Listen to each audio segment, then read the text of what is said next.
estas mañanas con la reflexión de su palabra en nuestra mente, en nuestro corazón, y que hoy seguimos adelante con nuestro devocional del libro de Génesis, y nuestro hermano Andrés va a estar guiándonos.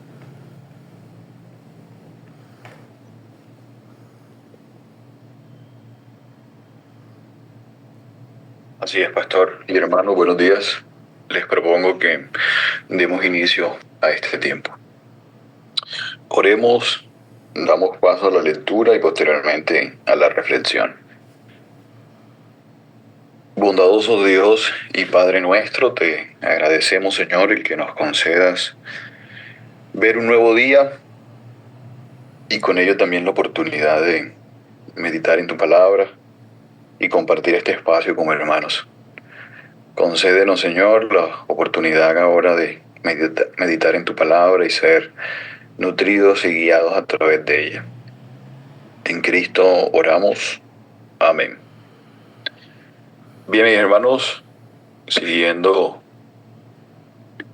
nuestra serie de estudios y meditación, estamos en este momento en el capítulo 19 del libro de Génesis, que se titula en su Reina Valera Destrucción de Sodoma y Gomorra. Para contexto de todos, les propongo una lectura rápida. Es un poco extenso, pero me parece al lugar que lo podamos hacer.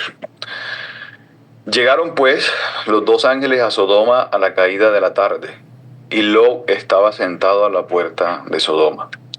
Y viéndolos Lot se levantó a recibirlos y se inclinó hacia el suelo.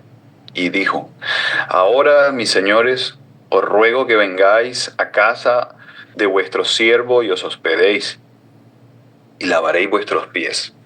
Y por la mañana os levantaréis y seguiréis vuestro camino.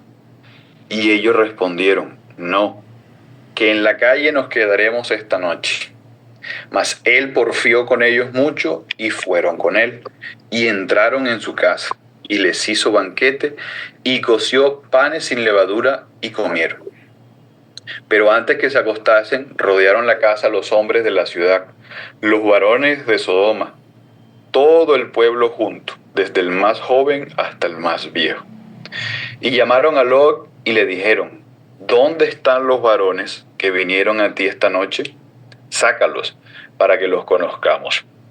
Entonces Lot salió a ellos a la puerta y cerró la puerta tras sí, y dijo: Os ruego, hermanos míos, que no hagáis tal maldad. He aquí ahora yo tengo dos hijas que no han conocido varón.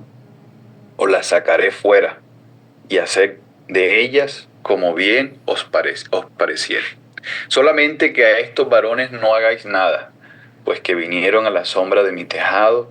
Y ellos respondieron: Quita allá. Y añadieron: ¿Vino este extraño para habitar entre nosotros? ¿Y habrá de erigirse en juez? Ahora daremos más mal que a ellos. Y hacían gran violencia al varón, a Lot, y se acercaron para romper la puerta. Entonces los varones alargaron la mano y metieron a Lot en casa con ellos y cerraron la puerta.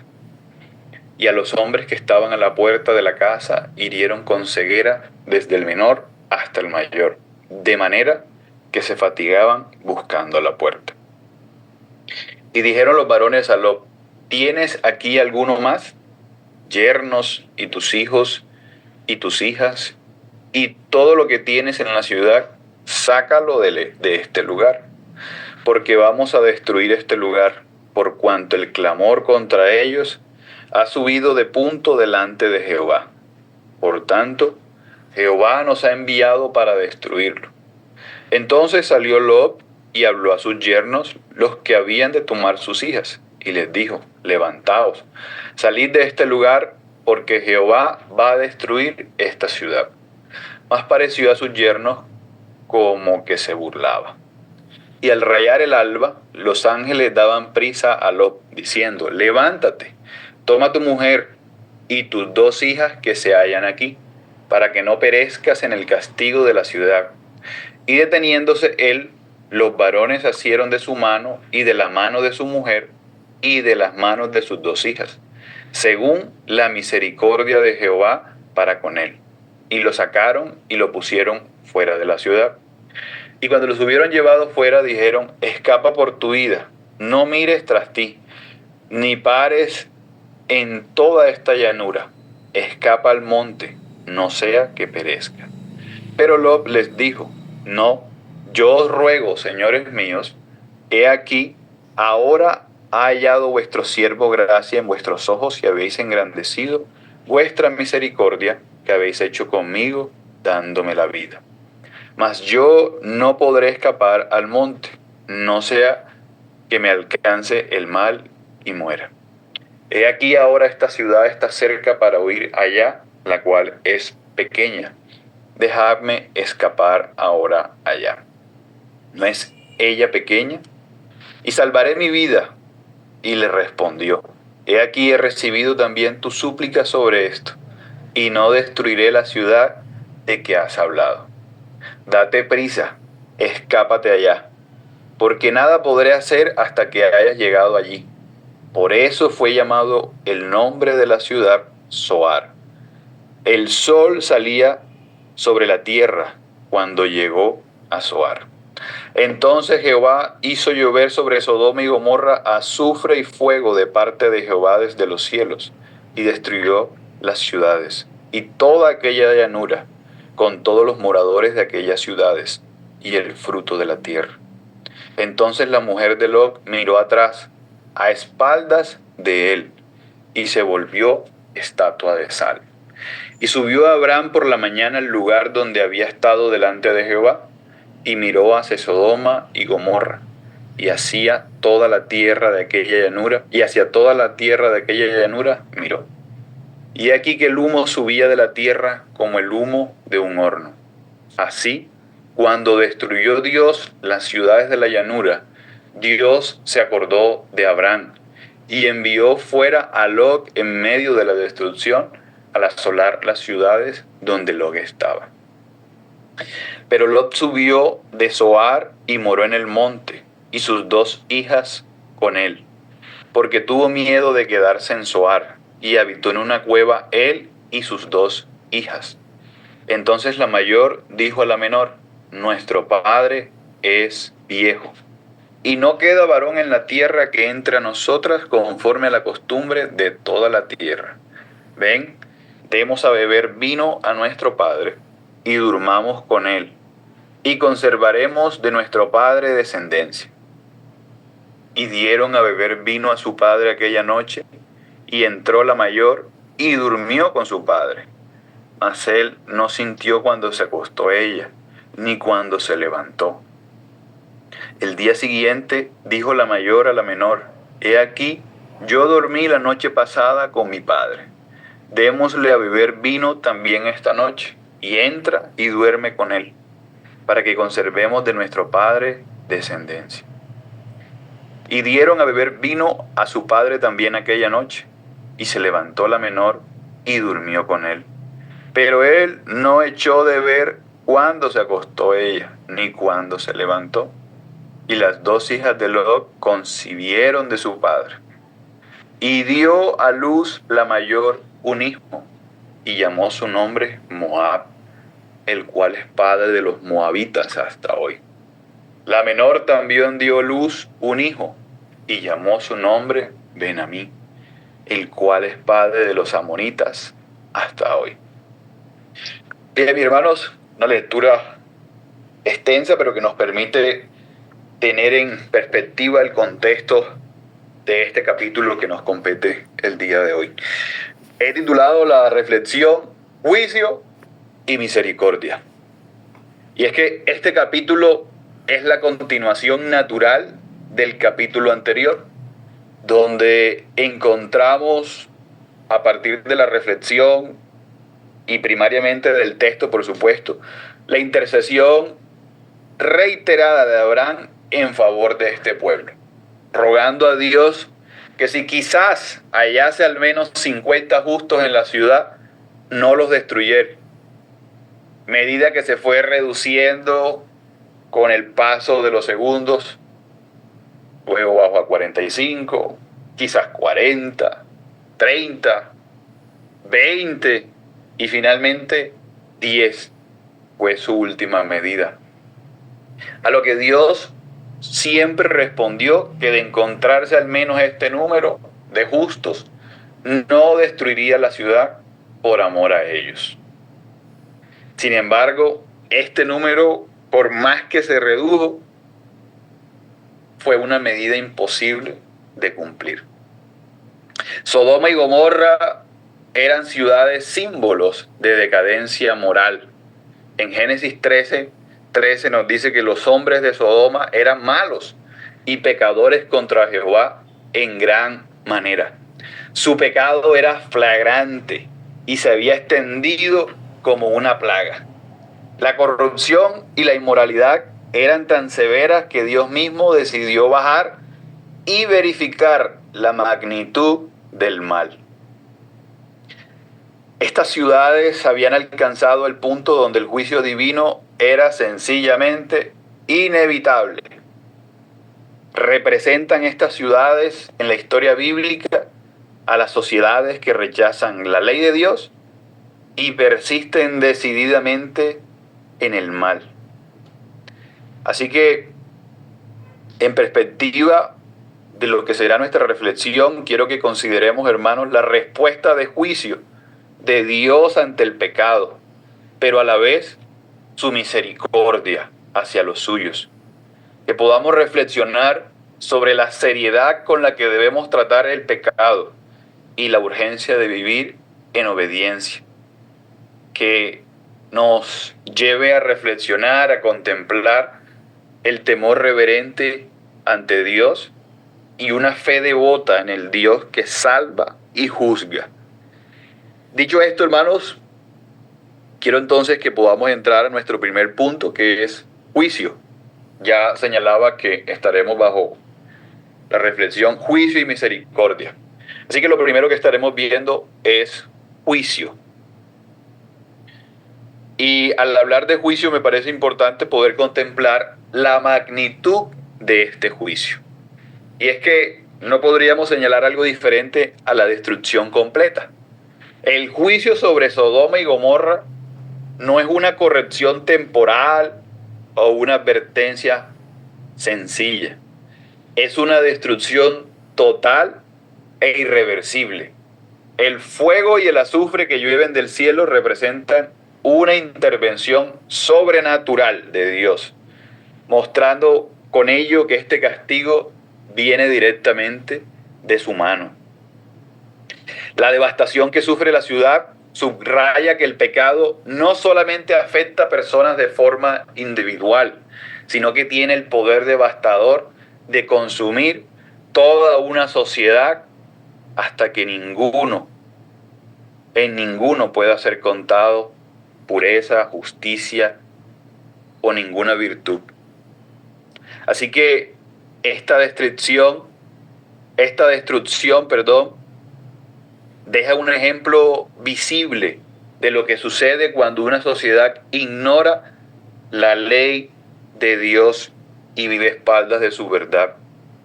La destrucción de estas ciudades se convierte en un símbolo eterno de lo que significa vivir en oposición a la voluntad de Dios.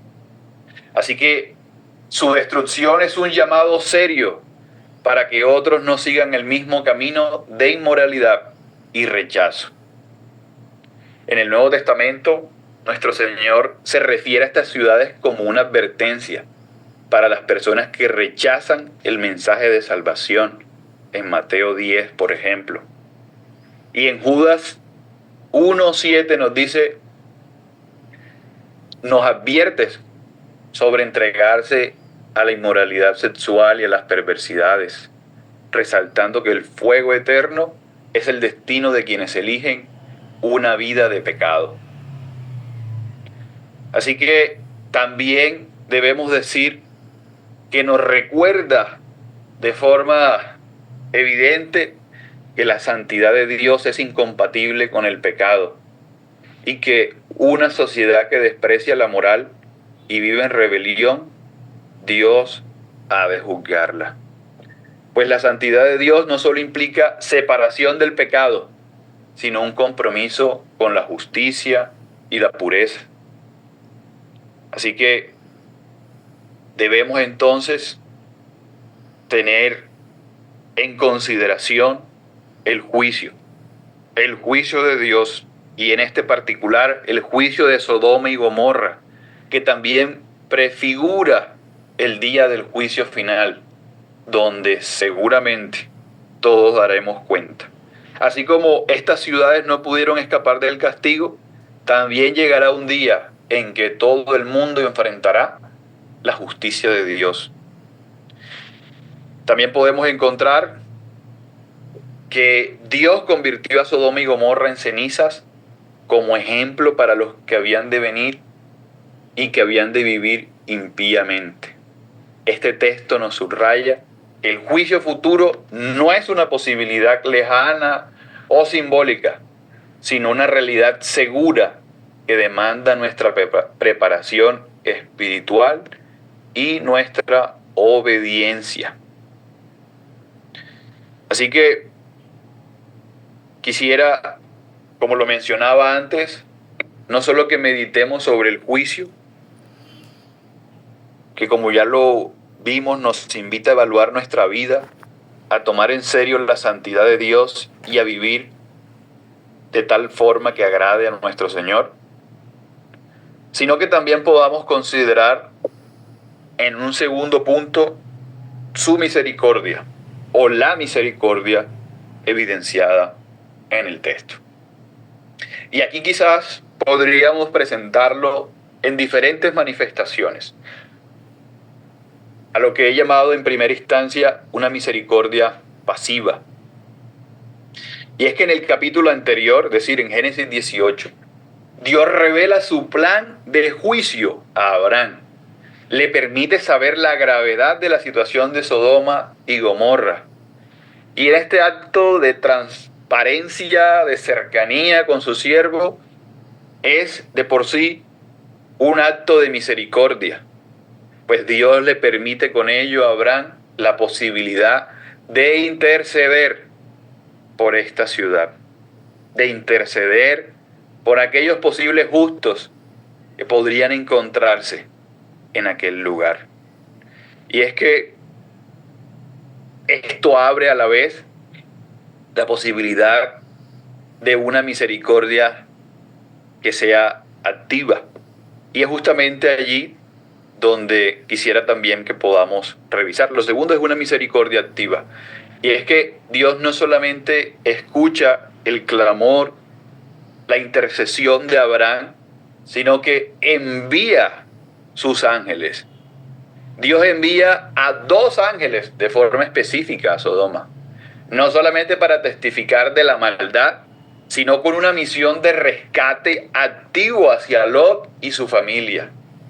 Así que la presencia de los ángeles muestra que Dios no abandona a su pueblo, por oscura o tenebrosa que parezca la ocasión.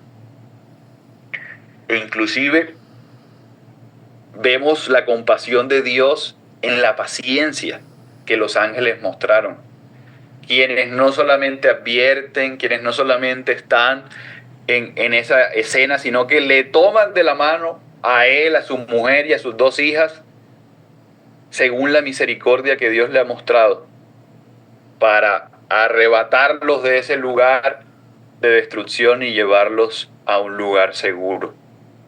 E inclusive a pesar de la renuencia de Lot a dejar Sodoma, los ángeles lo extraen de ese lugar. Lo cual ilustra que incluso cuando nuestro apego al mundo nos detiene, a Dios nadie lo detiene. Dios interviene en su amor y nos rescata. Los ángeles instruyen entonces a Lot y a su familia a huir sin mirar atrás, demostrando que Dios no solo quiere librarnos del peligro, sino que también quiere guiarnos hacia un lugar seguro. La orden de no mirar atrás es una protección, es una instrucción diseñada para evitar que su corazón vuelva a aferrarse a Sodoma. Y aquí vemos nuevamente que la misericordia de Dios no es solo rescate, sino también una dirección hacia una vida separada del pecado. También podemos ver otro matiz, y es una misericordia, podríamos decir, rechazada. Y aquí encontramos el ejemplo de la esposa de Lot. Aunque la esposa de Lot fue advertida, al igual que los demás, su apego a la vida que había conocido la llevó a desobedecer una instrucción clara y directa de Dios de no mirar hacia atrás, convirtiéndola en una penosa estatua de sal. Lo cual deja más que claro la seriedad, la severidad de la instrucción divina.